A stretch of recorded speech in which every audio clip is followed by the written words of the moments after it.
우리가 뭐 노무사 할 것도 아니고 변호사 할 것도 아니고 이것만 알면은 된다. 그래서 우리가 의사들 수준에서 이것만 알면 된다는 의미로 병의원 노무관리 A에서 Z로 했습니다. 여기 보면은 이제 우리가 이제 흔히 잘못 알고 있는 게 주 40시간제, 주 40시간 이상 근무하면은 불법이다 이게 아니라 주 40시간 이상의 근로에 대해서는 1.5배의 연장 근로수당을 반드시 챙겨줘야 된다는 이런 뜻입니다. 그래서 전에는 제가 강의하면서 주 40시간 이상의 근로에 대해서 1.5배의 연장 근로수당을 잘 줘야 된다. 그래서 예를 들어서 뭐 주 52시간, 보통 의원들이 한 이 정도 돼요. 그래서 점심시간은 불포함입니다. 절대 이거 알고 계셔야 되고. 그래서, 52시간 정도 되던데, 시간을 계산해보면, 그러면 주 40시간이니까 12시간은 그 연장 근로수당을 줘야 돼요. 주 40시간이 한 달에 209시간으로 계산됩니다. 이거는 공식이에요, 공식. 나중에 이제 그 주유수수당이라고 있는데 하루를 유급으로 8시간을 줘야 되기 때문에 일주일이 주 5일 40시간에다가 하루 유급 8시간을 주면 48시간 월급을 주는 거고 48시간 곱하기 4를 하고 한 달이 조금 더 많기 때문에 209시간이 되는 겁니다. 그리고 이제 시간 외에 이 40시간 이상의 근로, 209시간 이상의 근로에 대해서는 1.5배를 줘야 되는데 주 52시간을 근무하면은 일주일에 12시간, 12시간 곱하기 4 하면 48시간, 그러면 28일밖에 안 되니까 한 50시간 정도 돼요. 그럼 1.5 곱하기 50 곱하기 시급을 하면 직원 월급이 되는데, 2014년도에 최저임금 5,210원이었습니다. 이 이하로 주면은 처벌받아요, 사업주가.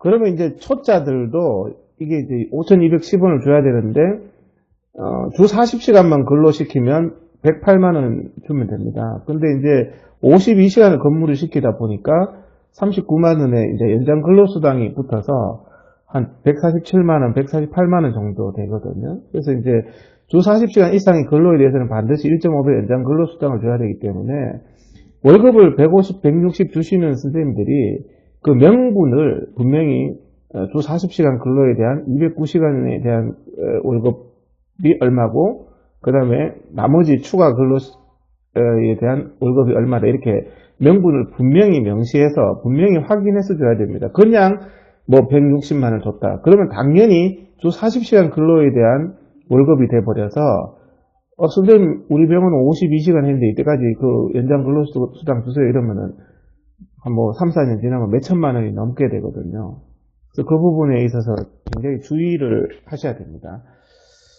그리고 지금 2016년 최저시급이 원래 이제 내년에는 6,030원이 됐습니다. 어마어마하거든요, 이게. 그럼 209시간에서 6,030원을 곱하면 주 40시간만 근로시켜도 126만원 이하로는 줄 수가 없습니다. 그러면은 보통 우리가 근무하듯이 일주일에 한 12시간 정도 연장 근로를 하면 45만원의 추가 근로수당을 줘야 됩니다. 그러면 합하면은 아주 간호학원 나온 초보도 171만원 정도 줘야 되니까 저는 여기서 이제 드는 생각이 주 40시간 이상의 근로를 시킬 바에는 차라리 사람 하나 더 뽑는 게 왜 1.5배를 하면 이게 9,000원이 되거든요. 그래서 연장 근로를 할 거냐 아니면 근무 시간을 줄일 거냐 아니면 사람을 하나 더 뽑을 거냐 사람을 하나 더 뽑는 게 훨씬 유리하지 않을까 지금은 우리나라 노동 환경상 그런 생각이 듭니다. 그는 뭐 들으시는 원장님들께서 선택을 하시면 되고요. 그 다음에 이제 주휴일 개념, 주휴일 일주일에 근로자는 하루를 유급으로 쉽니다. 유급으로. 그게 꼭 일요일일 필요는 없습니다. 수요일 날 쉬어도 되고 금요일 날 쉬어도 되고 일요일 날 쉬어도 되고 주 1회 쉬게 하는데 그날을 유급 계산해야 됩니다. 그래서 주 40시간 일하는 사람은 48시간 곱하기 최저시급 아니면 주 48시간 곱하기 시급이 되는 겁니다. 그 209시간 기준으로 계산한 거는 주 48시간 곱하기 4 플러스 한 3일 정도 더 있으니까 209시간 이거는 뭐 공식이고요. 그리고 이제 우리가 오해하는 부분이 공휴일은 근로자가 쉬는 날이 아닙니다. 공휴일은 근로자하고 사실은 관공서가 쉬는 날이지 근로자하고 아무 관계가 없어요. 근로자가 쉬는 날은 주 휴일과 근로자의 날 이거밖에 없습니다. 법적으로. 그래서 이제 근데 취업 규칙에 우리는 공휴일을 휴일로 한다 이렇게 원장님들이 정해 주시면 그거는 뭐 원장님들이 정해 줬기 때문에 근로자가 쉬는 날이지만 그렇게 정해 주지 않는 한은 근로자는 공휴일하고 관계 있는 것은 없고 주 휴일과 근로자의 날을 휴일로 하고 있습니다. 그래서 연차 개념은 주 휴일하고 근로자의 날 외에 근로자가 쉬는 날은 다 연차입니다. 지금은 월차는 없어졌고요. 그러면 연차가 15일을 주게 되어 있는데 그 설날 한 3일, 추석 3일, 여름 휴가 3일, 그거만 해도 9일이 되죠. 뭐 광복절 쉬고 뭐 10월 3일 개천절 쉬고 이렇게 하면 우리도 그냥 일상적인 빨간 날 좀 쉬게 해주고 여름 휴가 보내고 설날 추석에 쉬면은 한 17일 정도 나오더라고요. 17일. 그래서 우리 직원들한테 우리는 연차가 17일이나 줬다. 15일만 주면 되는데 한 이틀 더 줬다. 이렇게 이게 다 연차에 들어가는 겁니다. 그래서 우리가 이제 오늘 하는 거 굉장히 간단한 개념인데 오늘 간단한 개념만 알고 계시면 사실 아무 문제 없고요. 그게 귀찮아서 노무사에게 시켰다가 골치 아픈 일들이 많이 발생합니다. 그래서 노무사들이 또 오히려 원장님들을 더 힘들게 하는 경우도 생기고요. 그래서 기본적인 것들을 조금 하는 정도만 알고 계시면 거의 완벽하다고 생각하시면 됩니다. 휴일 수당이 있어요. 그러니까 연장 근로수당, 휴일 수당, 그 다음에 야간 수당 이렇게 이제 근로기준법에 있는데 연장 근로수당은 주 40시간 이상의 근로에 대한 거고 휴일 수당은 뭐냐? 휴일날 일하면 주는 건데 8월 15일날 일했다고 휴일 수당 주는 게 아닙니다. 그걸 잘못 알고 있는 거예요. 공휴일이 휴일이 아니에요. 취업 규칙에 우리가 공휴일은 휴일로 한다고 노사간에 명시를 해야지 휴일이 되는 겁니다. 그래서 우리 원장님들이 이렇게 할 이유가 없죠. 그래서 10월 3일날 일하든 8월 15일날 일하든 8월 14일날 일하든 그거는 아무 문제가 없고요. 휴일 수당 대상이 아니죠. 그래서 이제 취업 규칙을 잘 만들어야 된다는 거죠. 괜히 공휴일을 휴일로 한다고 취업 규칙에 써놓으면 원장님 스스로 1.5배를 그날 안 주면 스스로 노동법 위반, 근로기준법 위반이 돼서 처벌 대상이 되고 또 돈을 또 지급해야 되는 의무가 생기게 되니까 스스로 이렇게 의무를 지는 그런 거는 안 하는 게 좋죠. 야간 근로는 밤 10시부터 오전 6시 사이에 근로를 야간 근로라고 법에 그렇게 명시되어 있습니다. 그래서 이제 만약에 공휴일을 휴일로 규정하면 시급이 최저시급으로 줘도 최소한 9,000원이죠. 엄청난 거죠. 그렇게 주지 않으면 사업주가 처벌받겠다는 뜻이니까 취업규칙을 그렇게 만들 이유가 없겠습니다. 그 다음에 이제 공고사직과 해고, 직원들을 이제 기분 나쁘거나 이제 좀 문제가 있는 직원들은 해고를 해야 되는데 해고를 어떻게 해야 되냐? 뭐 노동청에 신고한다, 자르면 신고한다 그러는데 여기서 굉장히 중요한 게 있는데 5인 이상 사업장이 아닌 5인 이하 사업장은 마음대로 잘라도 됩니다. 근로기준법상. 그냥 내일부터 그만두고 그러면 됩니다. 5인 이상 사업장만 이제 부당해고의 성립을 다투게 되는데요. 공고사직과 해고의 차이는 뭐냐? 근로자의 동의 여부죠. 근로자가 동의를 하면 야 그만둬라. 예 알겠습니다. 그래서 사직서 쓰고 권고해서 사직하는 게 공고사직이고 근로자가 동의하지 않는데 자르는 건 해고죠. 근데 이제 권고사직이나 해고나 다 똑같은데 해고는 이제 근로자의 동의가 없다는 것이고요. 그러면 이제 해고를 할 때 몇 가지 절차를 좀 지켜줘야 됩니다. 반드시 서면 통지를 해야 되고, 그러니까 서면으로 종이에 써서 줘야 돼요. 그 다음에 이제 예고 기간을 준수해 30일, 예고 기간을 이거 두 가지 준수 안 하면 이거 자체만으로 부당해고가 되기 때문에 어려움을 당합니다.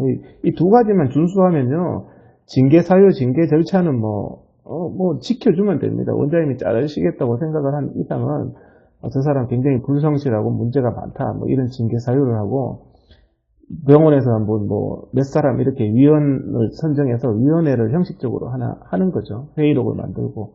그래서 징계하기로 한다, 뭐 다음 달 해고하기로 한다, 이렇게 해서 해고를 하시면 됩니다. 그래서 여기서 아실 부분은 5인 미만인 분들은 뭐 해고나 뭐 권고사직에 부담을 가지실 필요가 없고요. 5인 이상인 분들은 서면 통지를 하고 해고 예고 기간을 준수하고 이제 징계 사유나 징계 절차를 한번 징계위원회 같은 거 한번 열어서 절차를 좀 거치는 게 좋습니다. 그래서 권고사직이 더 낫죠. 그냥 근데 권고사직을 받아들이지 않을 때 하는 얘기고요. 그래서 이제 노무 문제가 이제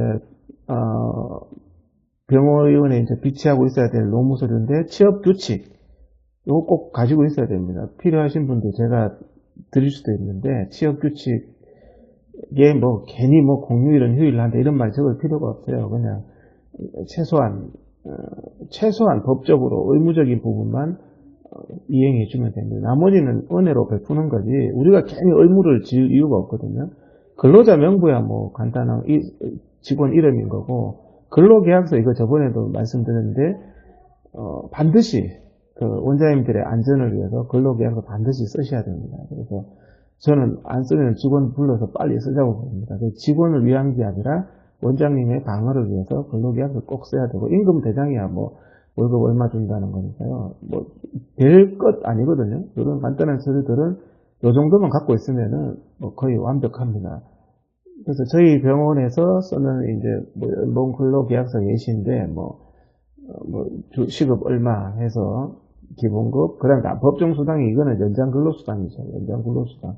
우리 52시간 일을 하면 연장 근로수당 계산 아까 전에 제가 설명드렸듯이 하셔서 당신이 뭐 월급 160만 원 받으면 쉽게 설명하면 120만 원은 기본급이고 40만 원은 연장 근로수당이다. 이렇게 명분에 맞춰서 주면은 되는데 연장 근로수당을 반드시 지급해야 되는데 연장 근로수당이 1.5배를 줘야 되니까 최저시급으로 해도 9,000원이 굉장히 비싸기 때문에 차라리 직원 하나 더 드리는 게 이제는 더 유리하지 않을까 하는 그런 생각을 합니다.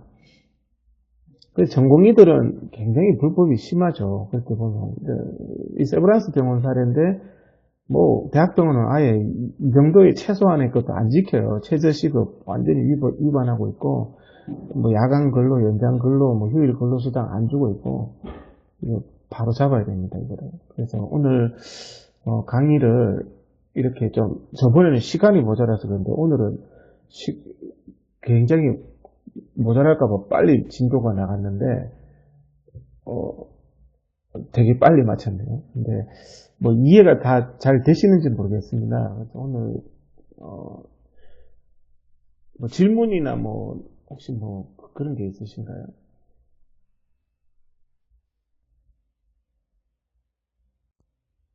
네, 원장님들 질문해 주세요.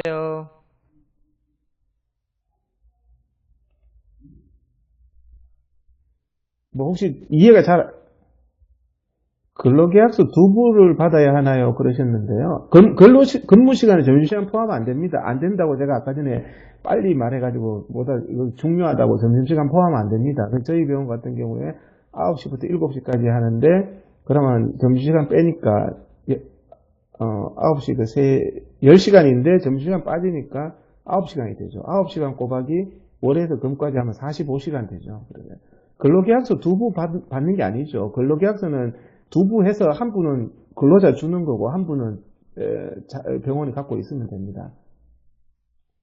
휴가비 같은 것은요. 이게 이제 참 기술적인 부분인데 휴가비를 월급에 이렇게 처음부터 이 조삼모사인데 지금 최저시급도 지키기가 힘들잖아요. 원장님 아까 전에 해봤지만 뭐 6,000원이나 되니까 1.5배 곱하면 시간당 9,000원씩이니까 최저시급 위반이 안 되기 위해서는 어떤 형태든 월급이 좀 많게 해줘야 되는 것이고 월급이 많은 직원들 같은 경우에는 최저시급 문제가 걸리지 않으니까 그런 경우에는 뭐 휴가비라든지 뭐 별도로 챙겨주는 거를 그냥 뒤로 그냥 따로 챙겨주면 어차피 무슨 뭐 실장 수당이라든지 무슨 직무 수당이라든지 이런 식으로 해서 비공식적으로 주는 게 퇴직금 같은 부분에서 좀 유리하겠죠. 그래서 휴가비 같은 거가 최저시급도 참 맞추기 힘든 직원들은 좀 월급 쪽으로 붙이는 게 좀 유리하실 거고, 뭐 월급이 많은 사람들은 그걸 월급으로 붙이면 퇴직금까지 보태줘야 되니까 그런 거는 원장님들이 좀 융통성 있게 하시면 될 것 같습니다. 또 뭐 혹시 질문이 있으신가요? 너무 빨리 해가지고 뭐 얼떨떨 하시는가 봐요, 이게. 근데 오늘 핵심적인 내용, 오늘 A에서 Z인데 요것만 알고 계시면 됩니다. 그러니까 원장님들이 오늘 제가 했는 얘기만 알고 계시면 전혀 근무 시간은, 그러니까 그 근무 시간은 그 원장님이 출퇴근하라고 했는 시간이 근무 시간입니다. 그래서 9시부터 근무 시간인데 이제 8시까지 와가지고 뭐 청소하고 이런 경우 있어요. 8시 반에 와서 청소하고. 그 자율적으로 하면은 근무 시간이 아닌데요. 원장님이 8시 반부터 와서 청소해라 그러면 그게 근무 시간이 됩니다. 그래서 그걸 참 잘 융통성 있게 하셔야 돼요. 자발적으로 이렇게 봉사하도록 해야지, 그 원장님이 직원한테 뭐 야간에 또 뭐 1시간 더 하고 가라. 그러면 그건 근무 시간이 되죠. 근데 자발적으로 하고 간 거는, 그러니까 자발적으로 한 것처럼 할 수 있으면 하는 게 더 낫죠. 총 급여를 12개월로 나눠서 줘야 하는 건 아니죠. 전혀 그럴 이유가 없죠. 그건 아니죠. 총 급여는 뭐 이번 달에는 하고 다음 달에는 두 당에서 더 많을 수도 있고. 그래서 뭐 통상임금이란 건 평균적으로 따지지 않습니까? 그죠? 그래서 반드시 12개월로 나눠서 주는 건 아닙니다. 그래서 이제 중요한 게 이제 그 연장 근로수당 개념, 휴일 개념. 휴일 개념. 우리가 그때 8월 14일 날 어떻게 해야 되나요? 8월 14일은 우리 병원하고는 아무런 관계가 없는 거예요. 제가 우리 직원들한테도. 8월 14일 날 버스가 운전 안 하냐? 택시가 운행 안 하냐? 이마트가 안 하냐? 영화관 가면 영화 안 하냐? 비행기 타면 안 하냐? 그 사람들 다 근로자다. 무슨 말인지 아시겠죠? 이게 공휴일하고 근로자가 일하는 거하고 관계없어요. 그거 공휴일이 꼬로 휴일이라는 착각을 하는데 원장님들부터 그 개념은 버리셔야 됩니다. 취업규칙 변경 시 와가지고 취업규칙 되게 길잖아요. 되게 기니까 그냥 와서 대충 읽어보고 사인하라 그러면 되죠. 이제 취업규칙 변경하면 당연히 근로자가 안다는 게 원칙이긴 하죠. 그러니까 와서 읽어보고 사인해라 그러면 되죠. 그래서 안 되면 뭐 아까 제가 해고나 공고사직 하는 방법도 가르쳐 드렸으니까 그렇게 하시면 되고, 퇴직금 개념은 통상임금의 한 달치를 줘야 되죠. 그러니까 이제 통상 근로자가 받는 그에 한 달치를 줘야 되는데 지금은 이제 중간정산이 안 되게 돼 있죠. 월급을 한 날에 정해진 날에 안 주면 어찌 되나요? 월급을 한 날에 안 주는 게 좋습니다. 우리 병원 같은 경우는 월급이 다 다르거든요. 어떤 사람은 1일날, 어떤 사람은 10일날, 어떤 사람은 15일, 어떤 사람 30일. 제가 귀찮더라도 그렇게 계속 해놔요. 그렇게 하는 이유가 좀 이게 노하우인데, 그 간호사들이 짜고 한꺼번에 안 나오는 경우가 있잖아요. 예? 그러니까 뭐 30일날 월급이다. 월급 딱 받고 다음날 딱 안 나오는 이런 일을 막기 위해서는 뭐 1일날 주는 애, 10일날 주는 애, 20일날 주는 애, 30일날 주는 애 이렇게 해놓으면 지금 월급 받아야 되기 때문에 한꺼번에 담합해서 다음날 아침에 출근했더니 직원이 싹 없는 이런 좀 황당한 일을 안 겪을 수가 있죠. 예. 공직이생도 당연히 근로자로 들어가죠. 공직이생도 당연히 근로자죠.